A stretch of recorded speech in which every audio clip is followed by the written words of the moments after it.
लद्दाख के सामाजिक कार्यकर्ता सोनम वांगचुक की गिरफ्तारी को लेकर सुप्रीम कोर्ट में जोरदार बहस हुई।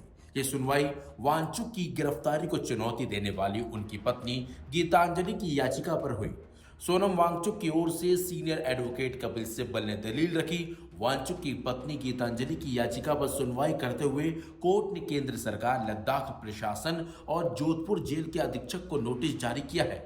अदालत ने केंद्र और लद्दाख से पूछा है कि सोनम वांगचुक को आखिरकार क्यों रिहा नहीं किया जाना चाहिए।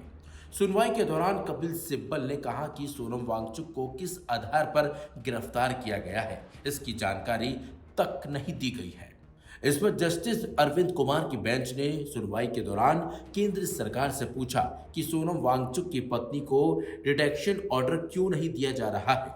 इस पर सॉलिसिटर जनरल तुषार मेहता ने कहा कि आदेश देने से परिवार इसे नया आधार बनाकर कोर्ट में चुनौती दे सकता है।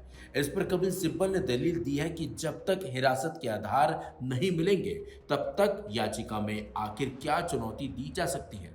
इस पर कोर्ट ने स्पष्ट किया है कि पत्नी को आदेश सौंपने पर इसे नए आधार के तौर पर इस्तेमाल नहीं किया जाएगा।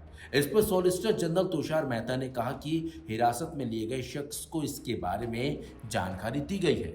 हम देखेंगे कि कैसे एक कॉपी उनकी पत्नी को भी दी जाए, जिसमें विस्तार से जानकारी दी गई हो कि सोनम वांगचुक को क्यों गिरफ्तार किया गया है। मामले की सुनवाई के दौरान सुप्रीम कोर्ट ने वांगचुक के वकील कपिल सिब्बल से यह भी पूछा कि आप हाई कोर्ट क्यों नहीं गए। इस पर गीतांजलि आंगमो की तरफ से सिब्बल ने कहा, कौन सा हाई कोर्ट? सिब्बल ने कहा कि याचिका में हिरासत की आलोचना की गई है। उन्होंने कहा कि हम हिरासत के खिलाफ हैं। सिब्बल और सरकार की दलील सुनने के बाद कोर्ट ने सरकार को नोटिस जारी किया और अगली तारीख मुकर्रर कर दी है। कोर्ट ने कहा कि इस मामले की सुनवाई अब अगले मंगलवार को की जाएगी।